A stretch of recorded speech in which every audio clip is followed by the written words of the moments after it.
I woke up that morning feeling something I hadn't felt in years. Hope. Not excitement exactly, but something close. I don't usually care about birthdays. I've spent too many of them buried in work emails or pretending to enjoy half-burnt cakes. But this one was different. Mira had been whispering about it for weeks.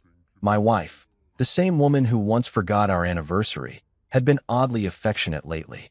She even bought me a new blazer last weekend and said, "It's for your big day." When I asked what that meant, she just smiled. Wait and see. My parents were in on it too. My mother, Teresa, had called me twice that week. And Teresa does not call without a reason. "Don't you dare make plans for Friday night," she warned me in that dramatic tone of hers. "We've got something very special planned." My father, Harold, the king of sarcasm, even looked serious when he called the day before. "Don't eat lunch tomorrow." Trust me, that alone was enough to raise suspicion. So I blocked out my schedule, cleared my calendar, and even turned down a dinner invitation from Malik, one of my oldest friends. "It's my 45th, I told him. "I think my family's actually doing something for once." He teased me, of course. Miracles do happen, huh? Around 4 p.m., Mira texted me, "Dress nice. You'll love it." I smiled at my phone like a schoolboy. I had picked out a rooftop bar I always loved, Overlook Lounge. A cozy, stylish place with city views that make you feel taller than your problems. The kind of place where, for a few hours, the world slows down. I arrived early. The staff had my name on a reservation list. Private booth, corner view, bottle service. Someone had gone all out. The hostess led me to a beautifully set table. Candles, chilled champagne, name cards. I assumed guests were just running late. My phone had no missed calls. I texted Mira, "Here. It looks amazing." No reply. So I sat. And I waited. 30 minutes passed. I opened the menu. I didn't want to seem nervous, but the server could tell something was off. "Would you like to order while you wait?" he asked politely. No, I'm good. Just waiting for a few people," I said. An hour. I started to feel cold, even though it was warm. Not from the weather, but from something inside. That kind of chill that creeps into your chest when the facts start forming a picture you don't want to see. I tried calling Mira. Straight to voicemail. I called my mom. No answer. My dad. Same thing. Then my phone buzzed. New message from Mira. It was a video. I tapped it, thinking maybe they were late and this was a funny prelude. Maybe they were in the parking lot. Maybe they were walking in now, with balloons and some silly speech. No. The video started with sunlight reflecting off Venetian water. Gondolas drifting. Laughter.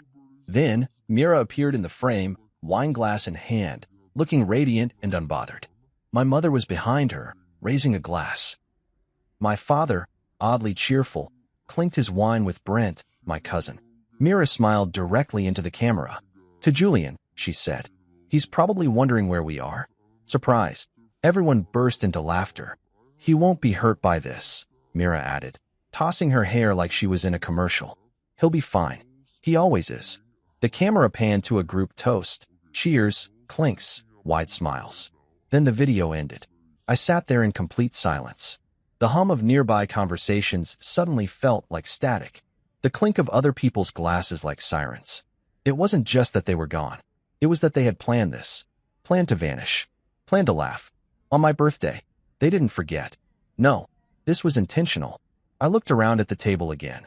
How stupid I must have looked to the staff. To anyone who saw me dressed in that new blazer, thinking I was the guest of honor. I took a deep breath and told myself not to react. Not here. Not now. The server returned. "Shall I open the champagne, sir?"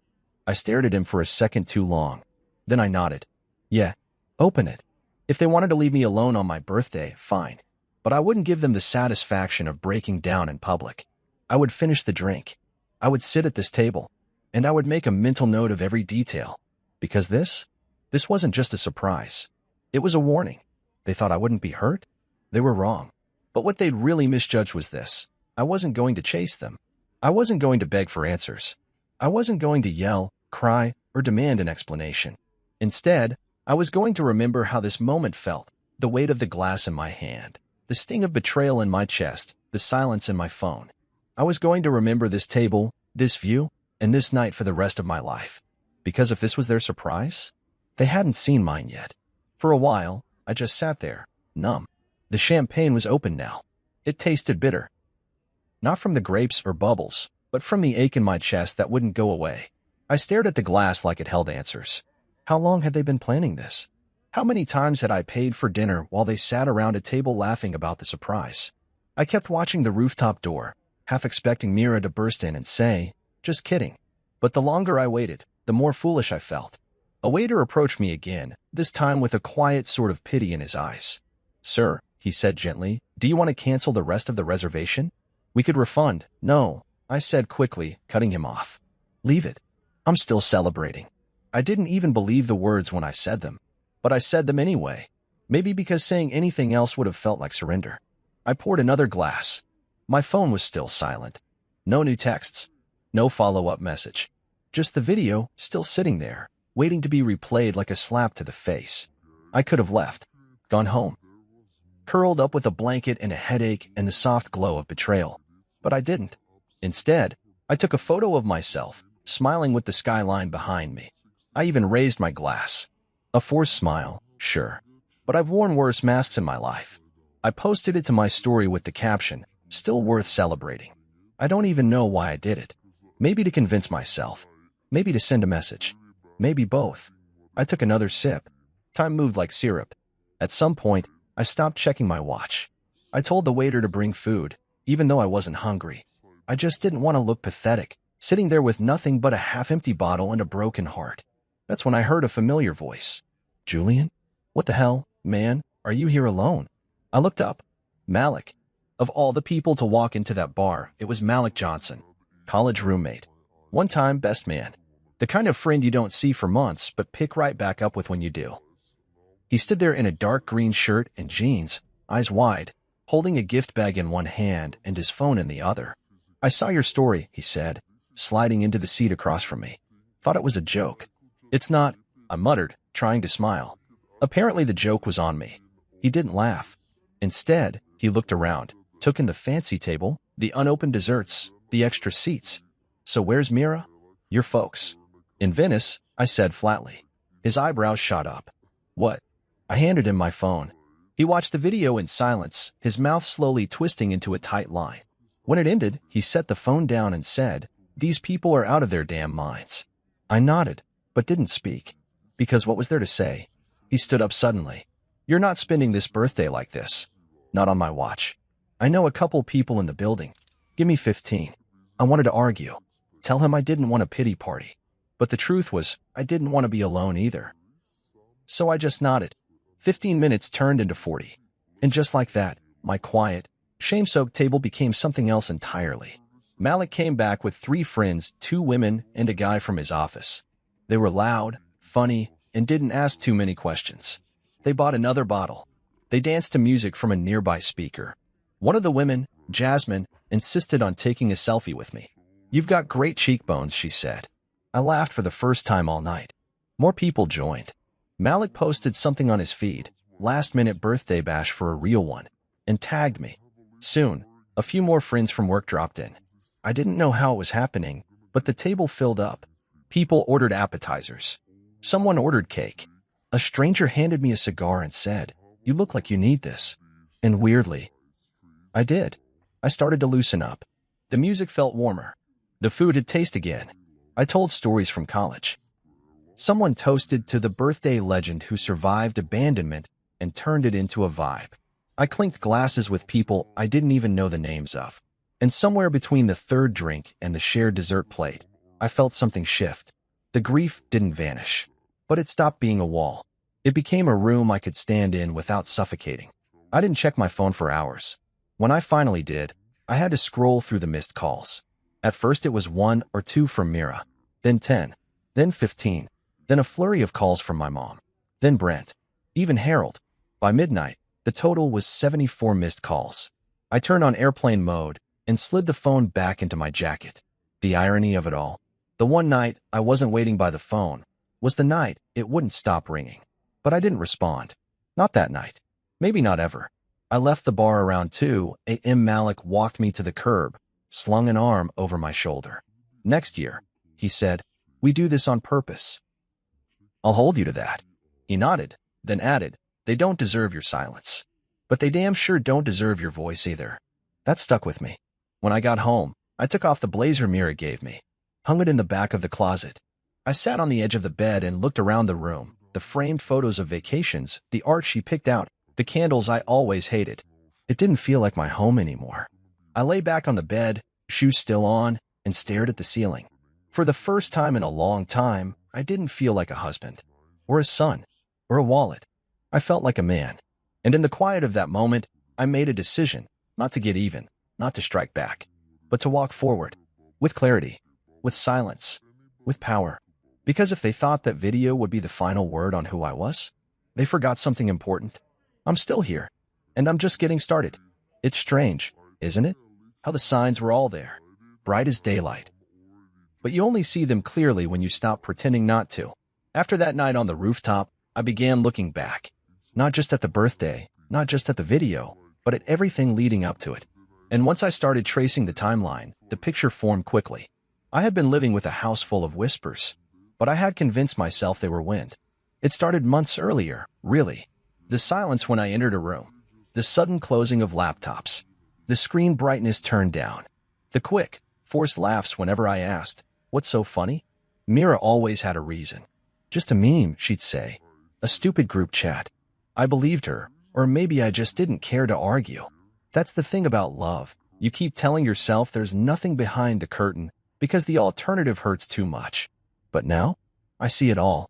Sunday dinners became uncomfortable. Not for any obvious reason, but because the energy changed. My mother, Teresa, would stare at me with this strange smile, like she was in on a joke. A smug, knowing smirk that stayed even when I tried to change the subject. She'd say things like, "You'll thank us soon," or "Trust me, this year will surprise you." I thought maybe they were just excited for the birthday plan. Maybe they were cooking up something sweet. I didn't realize they were sharpening knives and wrapping them in ribbons. Even Brent, my cousin who never cared about anyone but himself, started acting like he knew something I didn't. "Get ready to have your mind blown," he told me one day while passing through my house to pick up a charger Mira had borrowed. I laughed at the time, thought maybe it was a family trip surprise or something harmless. He winked on his way out. It wasn't a wink of kindness. It was a wink of someone who had watched the trap door being built and couldn't wait to see me fall through it. Tristan, Myra's brother, was another one. He had started skipping work more often. When I asked if everything was okay, he brushed it off with that lazy charm of his. "Just enjoying life a little," he said. "You should try it too." Later, I found out he was skipping work to help Mira finalize travel bookings. Paid for, of course, with my money. I should have known. Mira had stopped asking me about finances months ago. Not because she didn't care, but because she already knew the answers. She had the passwords. She had the cards. She had the freedom. Looking back, even our bedroom had changed. She used to curl up next to me and hum little songs before falling asleep. Somewhere in the last year, that stopped. I didn't even notice when. One night, I looked up and realized I hadn't touched her in weeks. Maybe longer. The warmth was gone. She started sleeping facing the other way, always with her phone close to her chest like a diary full of sins. I remember reaching out once, touching her back gently. She shifted forward, away from my hand. "Long day," she said. That was all. There's this thing that happens when someone slowly stops loving you. It's not an explosion. It's erosion. A soft, daily wearing down of affection, of connection. You don't hear it. You don't feel it at first. But one day, you realize there's a hole where something used to be. A presence. A heartbeat. A soul. After the birthday disaster, I started moving through my own house like a stranger. Mira hadn't come back yet, but her energy was still there. The smell of her perfume on the couch pillow, her half-used hairbrush on the sink, her robe hanging behind the door. I would walk into rooms and still expect her voice. But there was nothing. Just my own footsteps. And then came the emails. I started checking our shared desktop, the one in the living room. She'd gotten too comfortable. Didn't clear the browser history. Didn't close her accounts. That's where I saw it, the travel itinerary. Flights booked 3 weeks before my birthday. Hotel reservations in Florence. Group chat emails with subject lines like Operation Surprise Ghost. Photos of passport scans. Not mine, of course. Just hers, my parents', Brent's, and Tristan's. The whole group. Every single one of them knew. Planned. Agreed. And not one of them thought to even send me a proper message. Just that stupid video. I remember sitting at that desk, staring at the screen, heart pounding like it was trying to fight its way out. My hand hovered over the mouse for a long time. My thumb kept flicking against the edge of the table. That nervous tick I get when I'm trying to swallow rage. I didn't cry. Not because I didn't want to, but because I had nothing left. No tears. Just this dry, aching hollowness. There was also a thread from Mira to my mother. Mira, do you think he'll get mad? Teresa, he doesn't get mad. He gets quiet. Then he moves on. Trust me, that one did it. That made something snap. That's when I realized who I had become to them. Not a husband, not a son, just a body, a source of money, a background character. Quiet, safe, predictable, easy to laugh at, easy to use. They thought I was weak because I didn't shout, because I didn't throw things or slam doors, because I made peace, stayed calm, paid bills, didn't pry. They mistook grace for passivity, dignity for weakness. But what they didn't realize is that silence, real silence, can be the sharpest weapon in the world, especially when it belongs to a man who sees everything and says nothing until it's too late. That night, I didn't sleep in the bedroom. I slept on the couch, not because I was kicked out, but because I couldn't breathe in that room anymore. Her ghost was everywhere. The laughter that no longer included me. The secrets told under the covers. The lies whispered through the walls. I stared at the ceiling, my eyes tracing the shadow of the fan blades. Around and around. The air felt too still, like the whole house was holding its breath. I thought about packing a bag, about leaving, about vanishing the way they had. But then I thought, no, let them come back to find me still here. Let them walk into this house expecting the same ghost, and find a man they never saw coming. The day after I found those emails, I sat at the kitchen table with my bank app open, scrolling through months of transactions like I was reviewing a crime scene. And maybe I was, because what I saw didn't just confirm my suspicions, it dragged them into the daylight and burned them into my memory. I had been funding my own betrayal. Quietly, willingly, stupidly. First, there was a $1,200 charge to a planning firm Mira had insisted was for my birthday celebration. I remember her saying it would be something small but elegant, just enough to remind you how loved you are. What she didn't say was that the planner specialized in international retreats. That same planner also booked travel packages for Florence and Venice, according to their website. I stared at the charge and laughed, a bitter, quiet sound that echoed in the kitchen. Then there were the flights. 2 sets of tickets to Rome and Florence on the same day, booked weeks apart under the family travel account. That account had always been in my name. Always. It started when I began managing the finances after my dad retired early.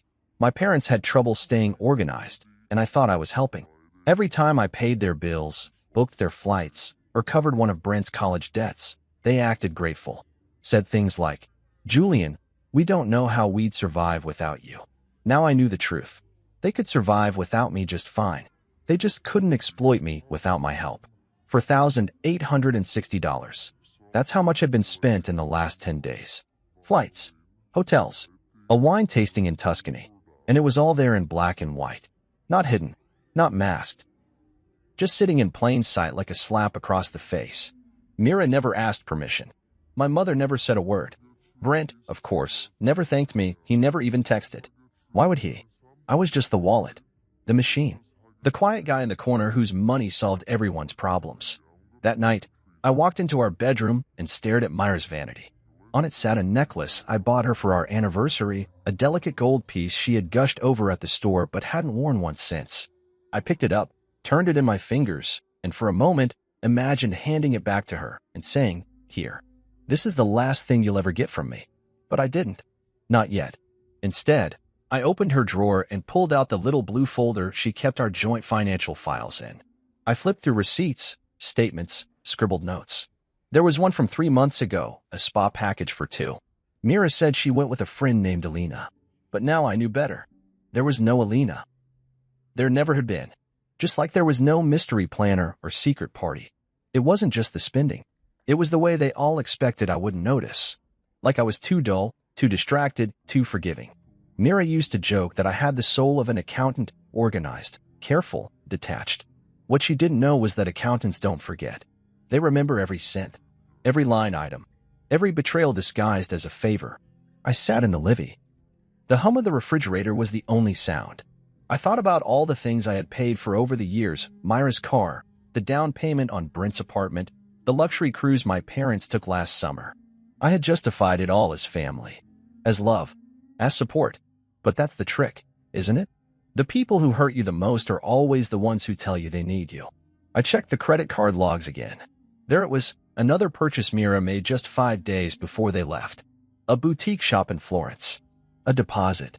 She hadn't even left the country yet, but had already paid for a dress she planned to pick up overseas. I leaned back in the chair and let the air leave my lungs slowly. This wasn't carelessness. It was confidence. She knew I wouldn't question it. She knew I wouldn't stop her. That's what hurt the most. I opened the browser again, searched the boutique. There was a photo of the shop, tucked into a cobblestone alley, glowing with warm lights and romance. In the window was a mannequin wearing a silk dress, soft blue with gold embroidery. Mira had described that exact dress to me once, months ago, when we were watching an old Italian film. She'd whispered, if we ever go to Florence, that's what I'd wear. I remember saying, we should go sometime. But she had gone without me, worn the dream without me, lived the life we planned without me. And worse, she used my hands to pay for it. That night, I sat in the bathroom staring at my reflection. I didn't cry. I didn't yell. I just looked, long and hard. My eyes were tired, my face drawn, my mouth downturned, even in rest. But beneath all that weariness, I saw something new. Resolve. I realized something no one had ever told me growing up. Sometimes love blinds you, not because it's bright, but because it's quiet. Because it teaches you to endure instead of question, to give instead of guard. But I was done enduring, done giving without being seen. They had erased me from their celebration. So now, I would erase them from my generosity. The next morning, I called the travel agent listed on the planning firm's invoice. I introduced myself, gave my name, and asked a simple question. Was this charged to my account? The woman on the other end hesitated. Yes, she said. Booked under Julian Cross. Is there an issue? No issue, I said calmly. Just confirmation. Thank you. Then I opened my laptop and logged into every account. Bank, credit, savings, travel. I started changing passwords, locking cards, canceling add-on users. One by one, quietly, surgically, like pulling leeches off your skin, careful not to let the head stay buried. I opened a spreadsheet and made a list. Every expense, every name, every betrayal. And then, beneath it, I wrote one final line. No more. They forgot to thank me because they never thought they'd need to. Now, they're about to remember why they should have. After I locked all the accounts and changed every password, I didn't say a word. Not to Mira, not to my parents, not even to Brent. Silence became my shield. And oddly enough, it felt like the first time I was really in control. When you're the quiet one in a group, people think you're weak. They mistake stillness for surrender. But what they forget is that silence listens. And I had been listening for a long time. That morning, I made myself a cup of black coffee and stood by the window, watching the light shift across the buildings. The house was still. Mira hadn't returned yet, but I knew they were back in the country. My inbox had exploded. Missed calls, voicemails, texts, even a few emails titled things like, "We should talk," or "Let's clear this up." I didn't open any of them. I didn't need to. Whatever they had to say, I'd already heard the truth in their laughter. I posted a photo instead. Something simple. Me on the balcony, wearing a clean black shirt, holding a glass of scotch, city skyline behind me. The caption read, "Still celebrating. Thanks to the real ones." I didn't tag anyone. I didn't explain anything. But within 10 minutes, the calls doubled. Mira, my mother, Brent, even Harold, who hasn't called me on his own in years. Suddenly, everyone wanted to talk. They were all worried, not because I was hurt, but because I wasn't reacting the way they expected. They were bracing for a tantrum, a meltdown, some dramatic plea to be included again. But I gave them silence instead. And silence, it turns out, is terrifying when it comes from the one you thought you had under control. Mira left 4 voicemails that morning. "Hey, can you call me back? This is all being blown out of proportion. It was supposed to be a joke. You know, like a funny surprise. I didn't think you'd take it so personally." Then later, "Julian, please. Everyone's upset now. My mom says you're being dramatic. Just call me." And finally, "You're scaring people. Brent says you haven't responded to anyone. This isn't like you. What are you doing?" I stared at the phone for a long time after that one. What am I doing? I'm thinking. I'm watching. I'm giving you the quiet you thought you wanted, until you realized it meant you were no longer in control. Teresa, my mother, texted, "We were only trying to shake things up. You've been so disconnected lately. We thought a bold gesture would wake you up." I read that 5 times. Wake me up? You thought erasing me, mocking me, laughing at my absence on my own birthday would wake me up? I left her message unread. Brent sent a voice note. I didn't listen to it. The man once cried to me over a broken lease, and I bailed him out. I co-signed a loan when no one else would. Now he wanted to explain? He could keep his voice to himself. The most surreal part of the whole thing was how quickly the roles reversed. I used to chase their approval, try to be the reliable one, the steady son, the helpful husband. Now, with one quiet post and no responses, I had all of them rattled. I walked around the house that day and realized how different everything looked in silence. The dining room table where we had shared dinners suddenly looked too polished, too staged. The couch we cuddled on during movies felt cold, too neat. The hallway photos, smiling vacations, posed portraits felt like fiction. It's amazing how quickly love can rot when you finally see the mold beneath the paint. I sat at the desk and started organizing everything. Legal documents, account records, passwords. I made copies, put them in a separate folder, and locked it away. I wasn't just cleaning house. I was clearing space for clarity, for change. That evening, I received a text from Malik. "Malik, just saw your post. Proud of you, man. Let me know if you need anything." That was it. Simple, clean, real. I replied with a thumbs up and didn't feel the need to explain. He knew. Some friends don't need backstory. They just understand the temperature of silence. Around 8:30 p.m., Mira called again. I didn't answer. She left another voicemail. "Julian, I just landed. I'm heading home. Please don't make this ugly." That made me laugh out loud. I was making it ugly? I poured another scotch and sat down in the den. I left the lights off. I wanted to sit in the quiet, to hear the pulse of the house as it used to be, before the lies started piling up like dust, before love turned into obligation, before trust became debt. I could hear my heartbeat in my ears. And for once, it wasn't racing. I was calm. That night, I drafted a document outlining every financial account I planned to restructure. Myra's name would be removed. Automatic payments for anything with her name or her family's would stop. The credit cards? Gone. The joint checking? Closed. Access to the investment accounts? Denied.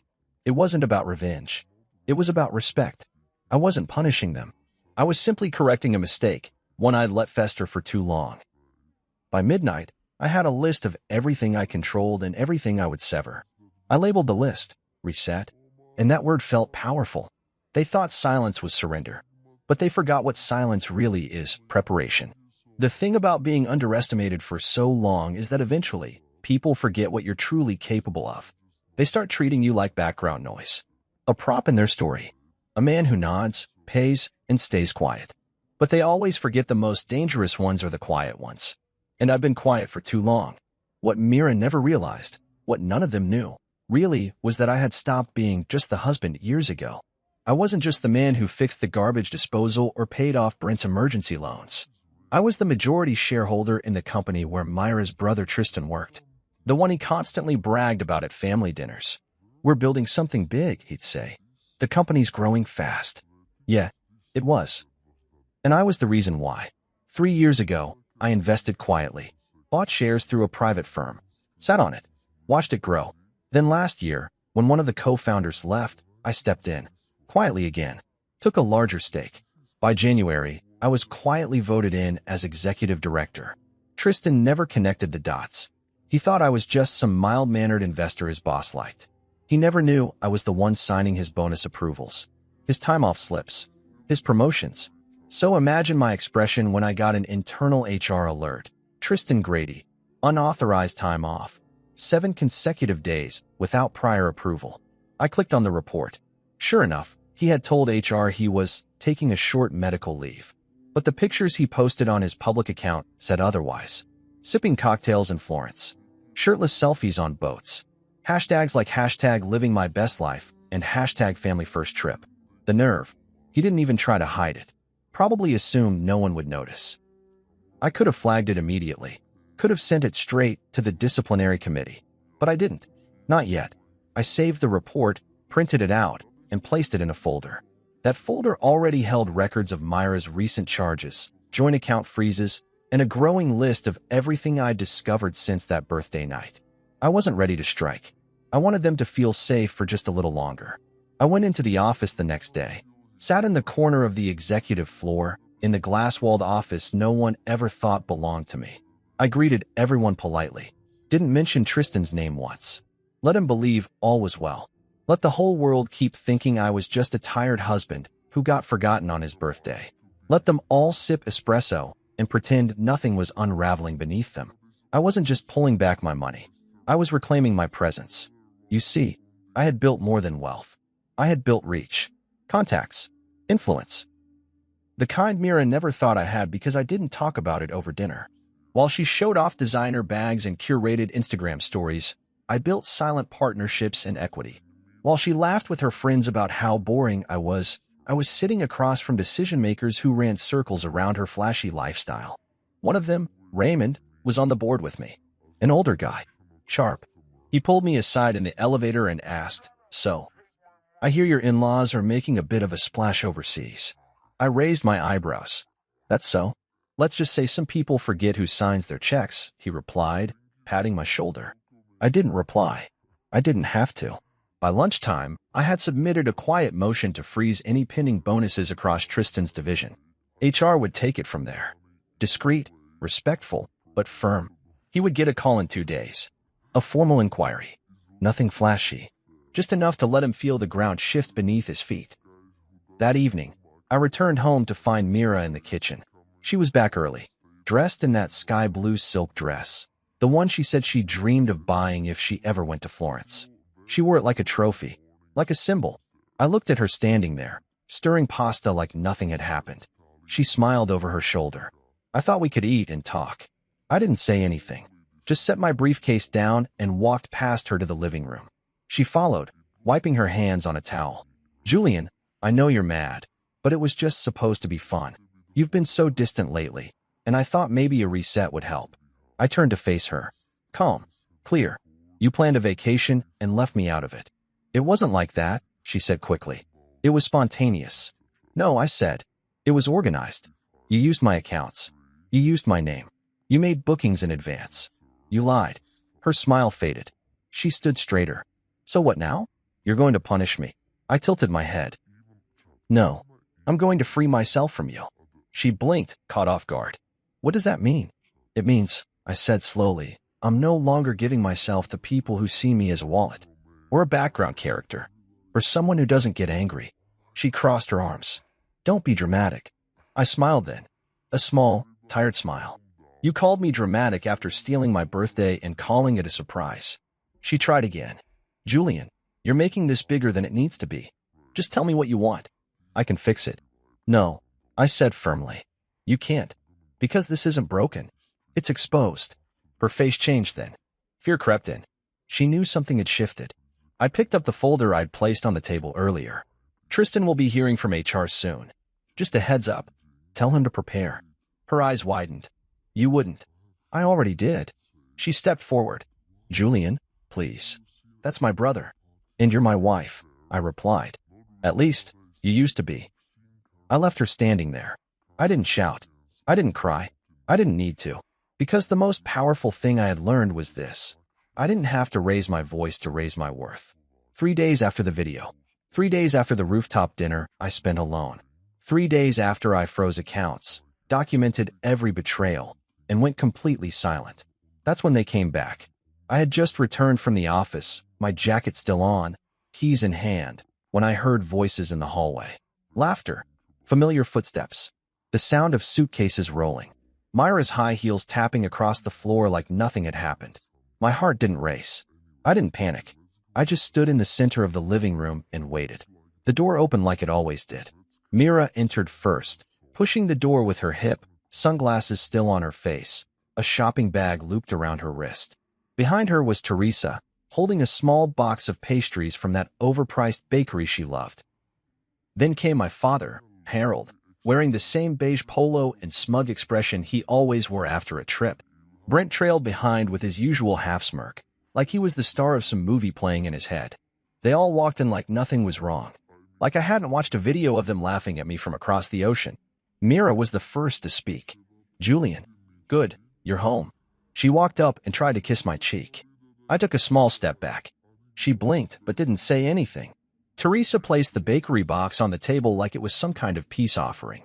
"We brought cannoli," she said, as if dessert would fix betrayal. Harold chuckled and clapped me on the shoulder. "Don't be sore, son. It was just a playful trip." I looked at them one by one. My eyes didn't burn. My hands didn't shake. I was too far past shock to be emotional now. I was in that place beyond pain, where clarity lives. Where truth hits so hard, it knocks the feeling out of you and replaces it with purpose. "Julian," Mira said again, her voice softer this time. "We wanted to surprise you. We thought it would be funny, to flip the script. Show you that you don't always have to plan everything." She smiled like she was offering me a gift. "We even recorded a video. You saw it, right?" I nodded. "I saw it." Teresa spoke next. "You've always been so closed off.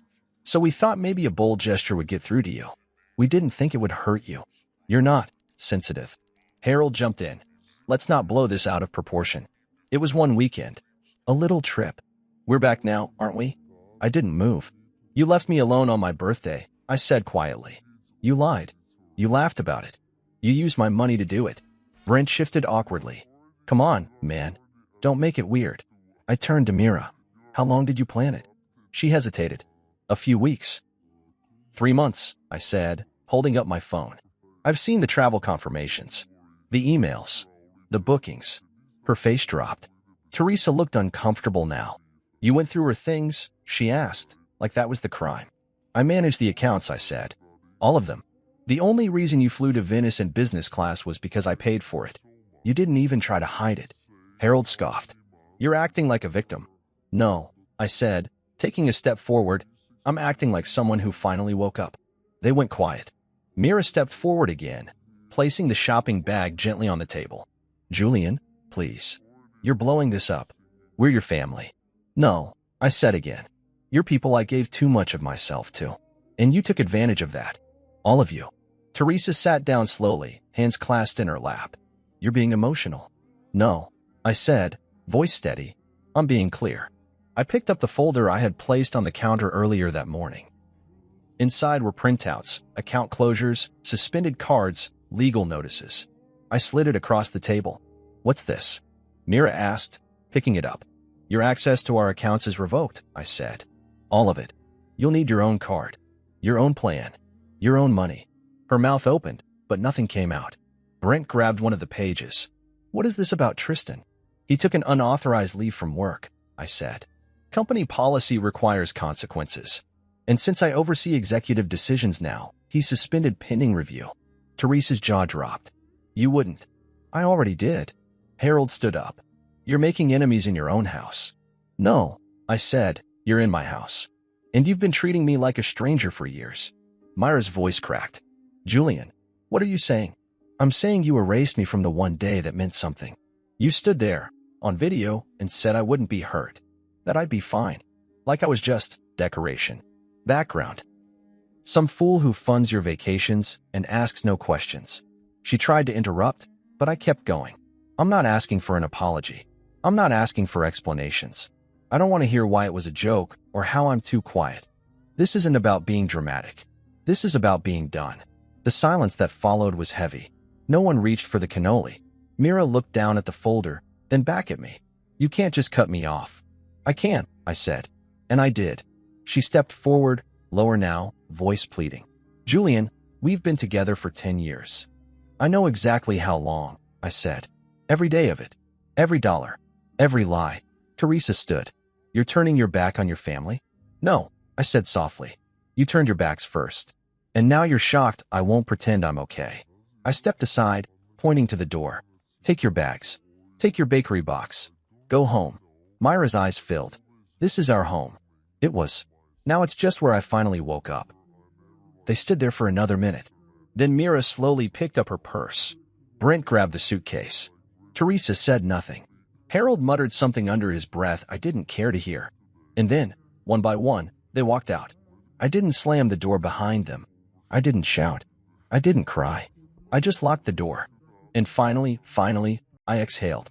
Later that night, after. The silence in the house was loud, but it wasn't empty. It felt earned. The kind of quiet that follows after you've finally stopped explaining yourself to people who never truly listened in the first place. I didn't feel proud. I didn't feel sad. I felt awake. For the first time in years, I felt like I had reclaimed something I didn't even realize I had lost, my voice. I walked over to the living room and sat at the desk again. My laptop was still open. So was Myra's email. She never logged out of the shared laptop.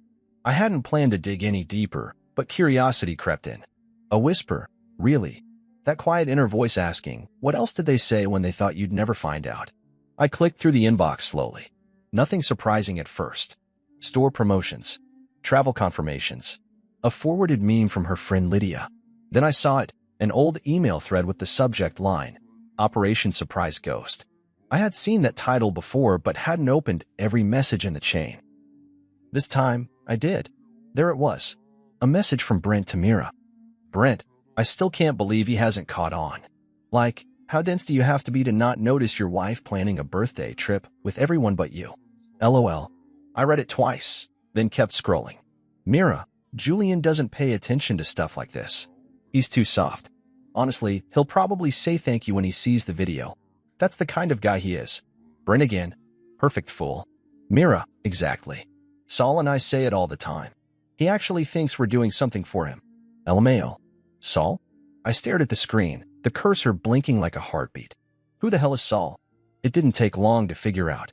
A few more clicks and I found a series of emails between Mira and someone named Saul Glassman. They used a separate email chain. Most were harmless at first, jokes, articles, video links. Then came the attachments. Photos. Screenshots. Mira in Italy. Mira on a balcony I didn't recognize. Mira, holding a glass of wine, leaning close to a man I'd never seen before. There was one photo where they were both in robes in a hotel room. The timestamp? The night of my birthday. I didn't blink. I didn't even look away. I kept reading. Saul? He really still doesn't know? Damn, that's wild. Mira, he's got no clue. Julian's the type who would notice a fire only after it burns down the house. Saul, lucky for us. Mira, unlucky for him. I sat back in the chair, every inch of me still. It wasn't just betrayal. It wasn't just infidelity. It was amusement. Mockery. They thought they were being clever. They thought I was a fool, lost in spreadsheets and grocery runs. They were so confident in their little game that they left the pieces sitting out in the open. I opened another tab and messaged my lawyer, Adrian. She and I had worked together for years through my company. Trusted. Efficient. She had handled major contracts and disputes without blinking. I didn't tell her everything, just sent a message. Please prepare a full severance strategy, personal and financial. I'll need a consultation by end of week. I closed the laptop after that. I didn't need to read more. I had seen enough. Every confirmation I didn't even know I needed was now aflame, quietly burning through the old version of my life. But I didn't feel rage. That's what surprised me. I thought I'd be furious. I thought I'd break something. But instead, I felt something else entirely. Relief. Relief that I hadn't imagined it. That the tension in our house hadn't been paranoia. That I wasn't crazy for feeling like a stranger in my own life. The worst part of betrayal isn't the act itself, it's the gaslighting. The way they make you feel guilty for asking questions, for noticing, for caring. And once you learn the truth, all of that weight falls off like old armor. The next morning, I got up early and brewed coffee. I played music, loud and smooth, and opened the windows to let the sun in. Mira hadn't come back. I figured she was staying at her mother's or maybe even Saul's. I didn't care. I turned off the shared location tracking, deleted the backup access to all accounts, sent in the paperwork to close the joint investment profile, blocked her number. I didn't need to yell at her. I didn't need to confront her. The silence was saying everything I needed to say. Later that afternoon, I drove to the bank and met with my private advisor. We moved half the liquid funds into a new account under my name alone. I rewrote my will. I signed a temporary freeze on any withdrawal requests from the old trust fund Mira had partial access to. I even updated the beneficiary details. Everything now flowed through a foundation I had quietly been setting up in my grandmother's name. I didn't tell anyone, not even Malik. By the time evening came, I was sitting on my balcony again. Glass of water this time. The city was glowing, calm, and for the first time in weeks, I wasn't anxious. I wasn't waiting for a phone to ring or for a door to open. I was just still, present. At around 7:45 p.m., I got a call from an unknown number. I let it go to voicemail. A minute later, a text came through. Mira, you froze the trust account? Julian, what are you doing? You're ruining everything. I stared at the screen and smiled to myself. Not a big smile. Just enough. I typed out a reply, paused, then deleted it. Instead, I responded with 2 words. Not anymore. Another call. I ignored it. Then my mother. Then Brent. The messages kept coming. All of them frantic. Panicked. Confused. Teresa, why is my credit card declined? Brent, call me now. Seriously. Mira, I need to talk to you. Please. You're going too far. They didn't expect me to find out. They didn't expect me to fight back. And they definitely didn't expect me to do it without raising my voice. But they should have known. I was never the fool. I was just patient. And now, they were about to learn what patience becomes when it finally runs out. It was a Friday morning when Mira finally showed up at my office. I had been expecting it. Honestly, I thought she'd come sooner. But I wasn't surprised it took her that long. Mira had always been bold when she felt powerful, but hesitant when the tide turned. I had just stepped out of a meeting about a property investment with Malik when my assistant buzzed me. Sir, there's someone here to see you. I didn't ask who. I already knew. Let her in, I said, standing up and buttoning my jacket slowly. I wanted to be fully composed, not because I needed to impress her, but because I refused to give her even a flicker of the man she thought she could control. When she walked in, she looked nothing like the version of herself I saw in Italy. No designer coat, no fresh curls, just tired eyes, hair pulled back too tight, a cheap blouse she probably threw on in a rush. But what stood out most was the panic in her face, panic hidden under a thin smile. Julian, she breathed, closing the door behind her. Can we talk? I gestured to the chair across from my desk. You're talking. Go ahead. She sat down slowly. I don't even know where to start. Everything is falling apart. I didn't speak. I didn't nod. I wanted her to feel the weight of her own words without interruption. She swallowed. My accounts aren't working. The trust access is blocked. Brent got evicted from his place yesterday. My mom and dad's mortgage was declined. They said the joint collateral was removed. What is going on? You're describing the consequences of your choices, I said calmly. She leaned forward. Julian, please. I didn't mean for things to go this far. That video, it wasn't meant to hurt you. We were trying to be funny. Just lighthearted. I raised an eyebrow. You said I wouldn't be hurt by it. You said I was soft. That I wouldn't do anything. That I wouldn't even notice. Her face twisted. You read my emails? I read what was left out in the open, I said. You didn't hide any of it. You just assumed I wouldn't look. She exhaled sharply. Okay, yes. I said some things I shouldn't have. But that doesn't mean you should ruin our lives. I didn't ruin your life, I replied. I stopped funding the one you built on top of mine. She looked like she had been slapped. Julian, we're married. Doesn't that mean anything to you? I leaned forward. It meant everything to me. Until the day you took a trip to Italy with my parents, laughed at me on camera, cheated with another man, and used my money to do it all. You don't get to talk about meaning now. She went quiet. Then softer, almost desperate, she said, Tell me what I can do. Just tell me. I'll fix it. I'll do anything. I stood up and walked toward the window, hands in my pockets. You know what hurts the most? I said without turning around. It's not that you forgot my birthday. It's that you remembered it and still chose to make me feel invisible. That's not forgetfulness. That's cruelty. She sniffled behind me. I didn't think you'd care this much. I turned around slowly. That's the problem, Mira. You never thought I'd care. You never thought I'd notice. You never thought I'd leave. You thought I'd just keep giving, keep paying, keep forgiving. Her voice cracked. I was wrong. I was wrong about everything. I nodded. Yes, you were. Silence settled between us again, thick like fog. She stood up now too, walking toward me with glassy eyes. I don't want to lose you. I stared at her for a long time before answering. You already did. You just didn't realize it until the money stopped. She looked down at the floor. Her shoulders dropped. She had no more cards to play. Then I said the words that sealed it. I invited you to celebrate the most important day of my life. And you RSVP'd from Rome. That broke her. She crumpled back into the chair, hands over her mouth, sobbing quietly. Not loudly, not theatrically, but the way people do when they finally understand something is truly over. I didn't flinch. I didn't console her. I just stood still and watched the final image of the woman I once loved fade in front of me. A knock at the door interrupted us. My assistant peeked in. "Mr. Cross, your noon is here." I nodded. Mira stood up slowly, wiping her tears with the back of her hand. "Julian," she whispered, voice shaking, "please. One more chance." I opened the door and gestured toward it. "You should go." She hesitated, then stepped past me into the hallway. Before she left, she turned and looked at me one last time. "You used to be so kind." "I still am," I said. "That's why I'm not dragging this out any longer." The door shut behind her. That night, I posted one last photo on social media. It was me and Malik standing in front of the new property we were launching. A clean, modern office building wrapped in glass and confidence.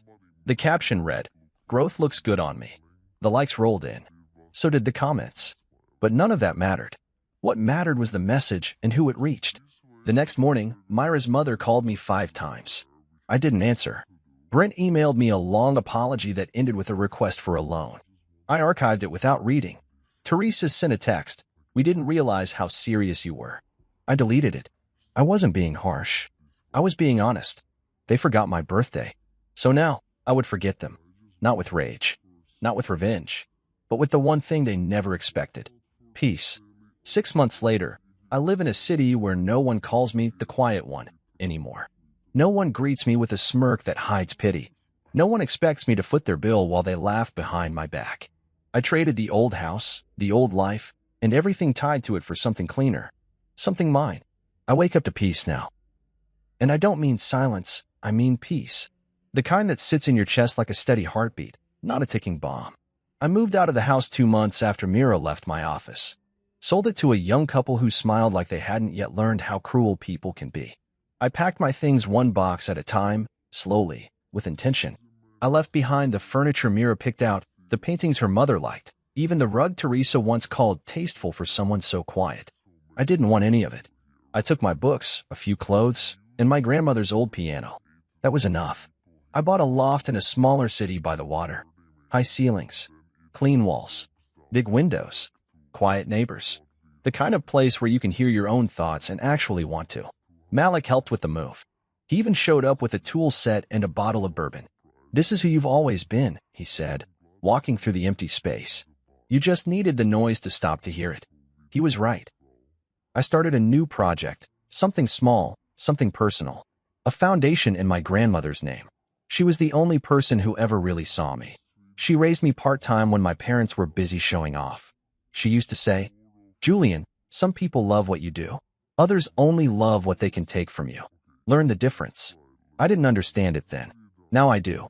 The foundation provides business grants to men starting over, divorced, displaced, overlooked.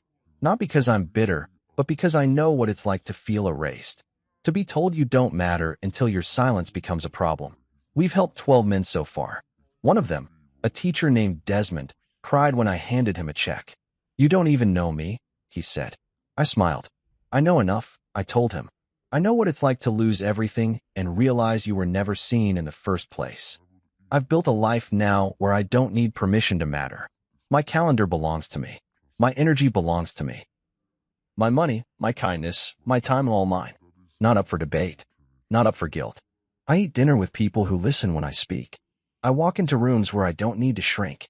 I look in mirrors that don't reflect someone else's disappointment. I live. Every now and then, I still hear from the past.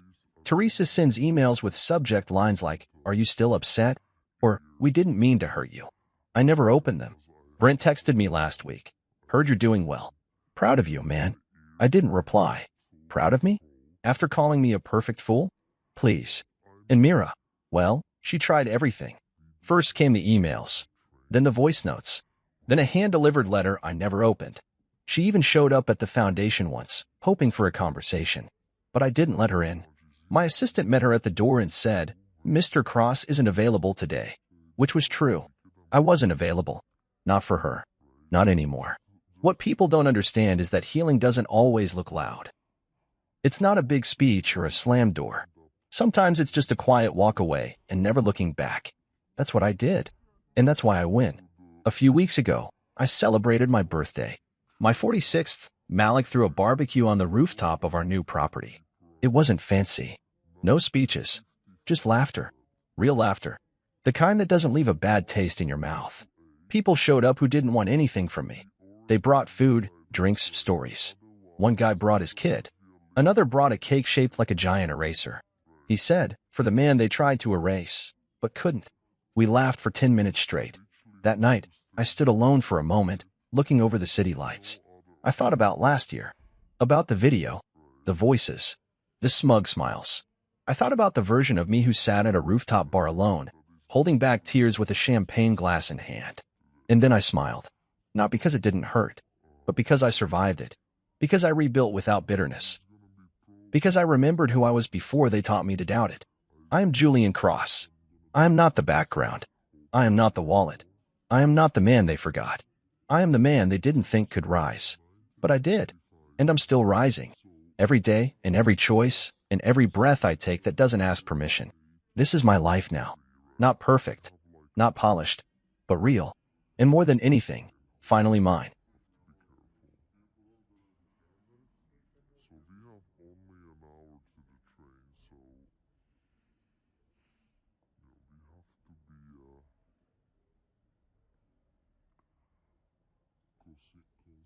of what we do